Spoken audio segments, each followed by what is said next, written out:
Hey members, happy Halloween early. If when you're seeing this, it's Halloween is coming past. It was yesterday when this email gets delivered to you. Just so you know, if you did our last Tuesday Tabata workout or this Tuesday Tabata workout, it's about 16 minutes.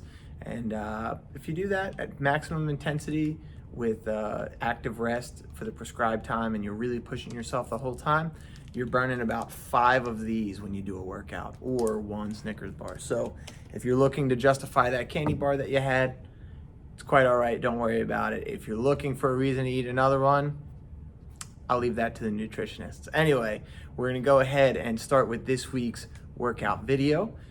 Today, the first video for Monday will be mobility. So I'm going to need you to get a dowel or something of the similar sort. You can use a broom handle, a lacrosse stick, really anything, a golf club even. You're going to start with shoulder openers. So again, you remember these where you're opening your chest, opening your shoulders. If you have a wider broomstick, I can kind of do it with this one, but it's challenging and I'm kind of losing my form. I'm arching through my back. That's the first one. The next one's going to be standing torso rotation. So again, you're resting it on your shoulders, locking that upper body in position, and just work on really rotating.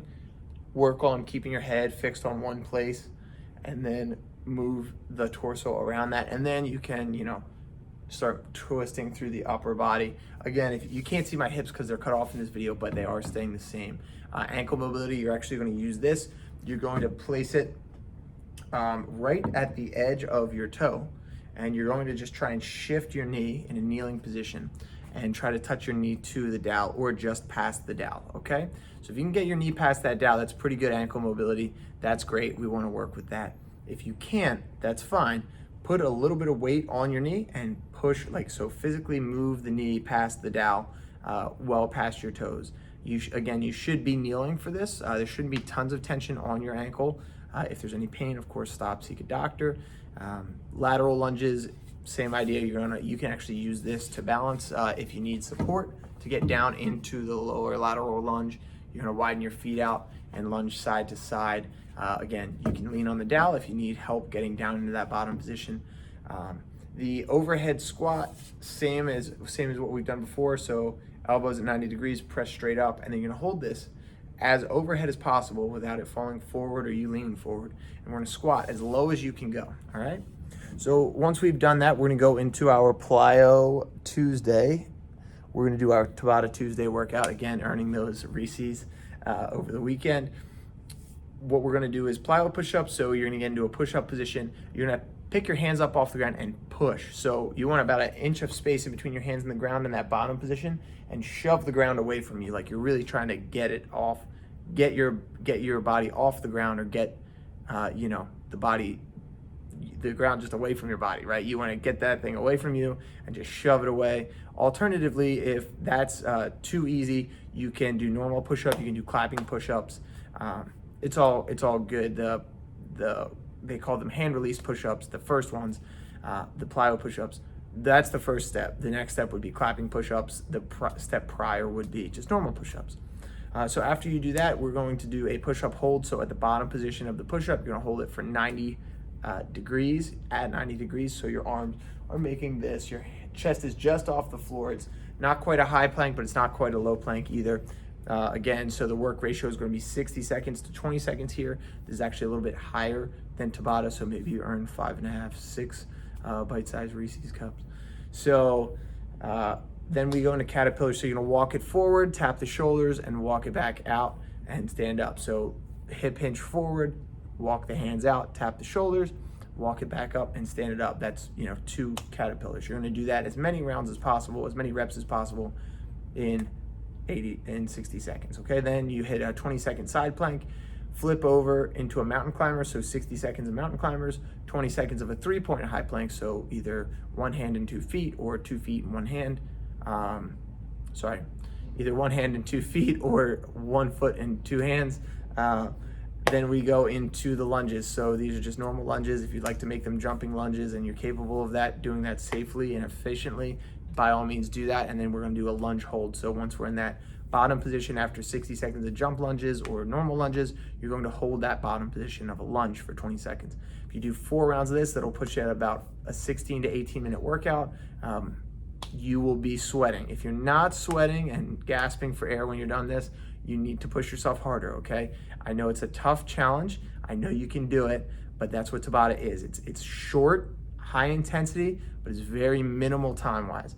The intensity is very elevated. Your heart rate's gonna be racing, but because of that, you only have to do it for 16 minutes, right?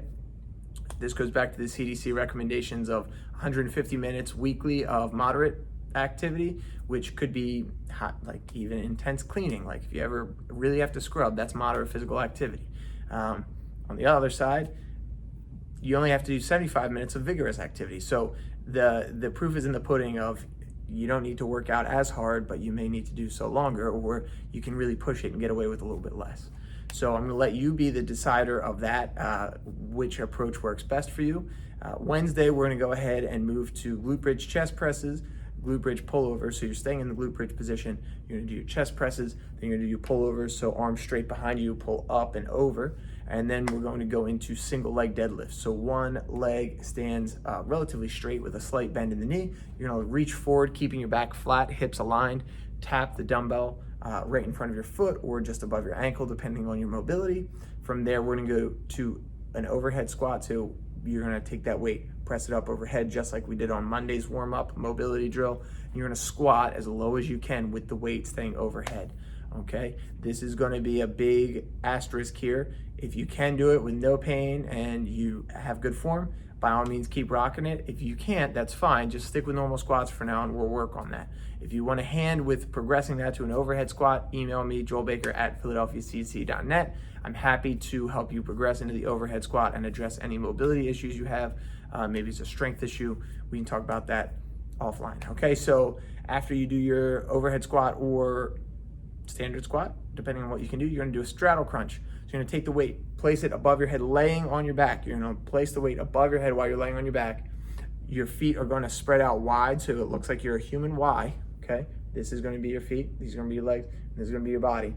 You're gonna crunch up, bring the weight to one leg, lay back. Crunch up, bring the weight to the other leg, lay back. Crunch up, bring the weight to the middle. That's 1 rep, okay? You're gonna do 10 reps of this. So all in all, you should be doing about 30 crunches each set, okay?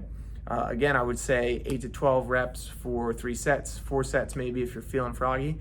Thursday, we're gonna do a windshield wiper. So you're gonna lay on your back, knees up at 90 degrees, bring your hips side to side, slow and controlled through the abs. We're going to do hollow body rockers. You're gonna lay on your back, lifting your arms and legs, creating that parenthesis or banana, whichever you appreciate more, that reference. You're gonna rock the boat side to side and kind of keep that water in the bowl as you swish it back and forth. The water being yourself, right? That's your body weight you're going to be maintaining, and you're going to be rocking up and down, back and forth, and really protect the back here, okay? Make sure your abs are tight. After we do the hollow body rockers, you're gonna do 12-inch holds. So you're gonna straighten your legs out. You're gonna lay your head and your arms back. You can also lay them down by your side for support. You can do 12-inch hold, a 6-inch hold, 18-inch hold. The key here is you want your back nice and flat, and then you want your legs at an angle that your back stays flat and the tension stays on your abs. If at any point you feel your lower back rounding or hyperextending, the tension is now on your lower back, and that will be very sore probably the next day, okay? So we wanna try to minimize that happening. We want to go into the glute bridge hold with vacuum. So we did a lot of glute bridges yesterday, but they weren't active glute bridges, they were just isometrics. We're gonna be doing the same thing today, except this time we're gonna be focusing on a bodybuilding technique called the vacuum. Okay, the vacuum is pretty much engaging your deepest abdominal muscle, your transverse abdominis. It's called the corset muscle, people know it as that. And it effectively, when it tightens, it brings your abs together. It kind of like sucks your organs together, right? So when you hear people say suck it in and you go to like suck it in, that is what you're sucking in. You're pulling your transverse abdominis in, and you're engaging that transverse abdominis. So what I want you to do is brace your core, pretend like you're sucking through a straw that you can't quite breathe through, okay? So you're gonna feel your stomach pull in towards your back, and then you're gonna do your glute bridge, and then you're gonna hold it. The key here is you shouldn't feel this burning in the legs so much as you do in the abs. If you really have a good brace here, you will feel it, okay? You'll feel your heart rate increase. It'll be a little bit more difficult to breathe. It's kind of weird breathing with a vacuum. You can do it, okay? Just keep trying. You get better at it and you become more mindful of the abdominal activation as you work with this. So I promise you, just keep trying. Even if it doesn't feel like you're getting it right away, try it on the second set, try a little bit harder on the third set, right? And that's what it's all about. So after that, we're gonna do a body saw. So you're gonna plant your forearms on the ground. You're going to effectively do a low plank, except you're going to extend through your toes and rock back on the elbows, okay? So your body is gonna be doing this, a little body saw back and forth, okay? So just this little motion, you're shifting your body weight, okay? Finally, Friday, we're gonna go back to another weighted workout. We have contralateral lunges. Your left foot is gonna be forward or your right foot, and the opposite hand is going to be holding the weight. This engages your core more, like we worked on yesterday for Thursday. Then we go into staggered stance row. So once you're done lunging, keep your feet in that staggered position. You're gonna hinge forward at the hips, brace your core, row your elbow down, and pull it towards your back, okay? I wanna see this nice full range. You wanna think about getting this elbow away from the shoulder, right? You wanna pull it down and behind you. I don't wanna see any of this, okay? This is an upright row or a high row. This is a high row. You wanna get the elbow down and pull back. That is the best activation you can get for your lat right there. After which we're going to go into the staggered stance overhead press. So again, split your stance, one arm up above your head and big press, okay? So you can stick the same side forward, so left side can stay forward the whole time, and then the next round you can do your right side. After which we're going to even our feet out, do our goblet squats. So we're gonna go ahead and bring the weight up to the chest, and you're gonna squat down low as you can go. Work on your mobility here, okay? Finally, we have the staggered stance wood chopper. We're going to keep the feet split. Again, left foot forward, right foot behind. I find it's easier to keep the same footing the whole round and then do 2 rounds on each side. Okay, so for this workout, the split stance wood chopper, again, is just 1 foot forward and you're bringing the weight across the body, just like you're swinging an axe. Nice and slow, okay? I see a lot of people like swing and get it up and then just bring it back down. And then you swing and get it back down. You wanna be nice and conscientious of the contraction during the entire time. The workout should be lifting, resisting gravity here, and then just, again, resisting gravity on the way down, slowly lowering it as you move back to the original starting position. So again, this workout, I would say four rounds. So you have 2 sets on each side, 2 rounds on each side, 4 rounds of 10 to 12 reps, okay? You wanna wait that you are failing or near failure in 8 to 10 reps to get the most out of this workout. And next week we'll be working on some more endurance work, switching the program up a little bit, okay? So everybody have a wonderful, wonderful week. I hope your Halloween was enjoyable and you didn't get too spooked. Let's look ahead to Thanksgiving as we round into November. I trust everybody's doing well and staying diligent with masking and social distancing, and everybody's been doing a great job in the fitness center about cleaning up after themselves and really participating and trying to help out with that. So thank you for your efforts there. It really goes, it's noticed by other members and staff alike. So we thank you, and we are looking forward to bringing you your next week of workouts. Have a great day and enjoy your week, everyone.